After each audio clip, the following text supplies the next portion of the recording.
Hi, I'm Max Tucci, celebrity chef and lifestyle expert. Today, I'm going to show you how to make a lobster claw salad. It's very simple. All we need are, of course, lobster claws, some bib lettuce, and I'm going to tell you the rest along the way. So we're going to take our bib lettuce, tear it up, don't be scared of the lettuce, throw it into your bowl.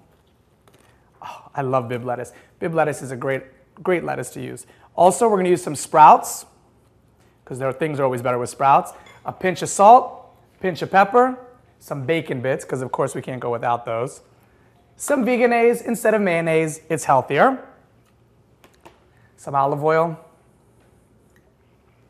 some mucho mango. Oh, it's so good.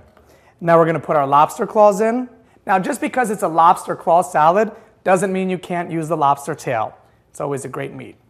Throw that in, put some mangoes in, put some red pepper in, squeeze some lemon juice right on top, mix it up.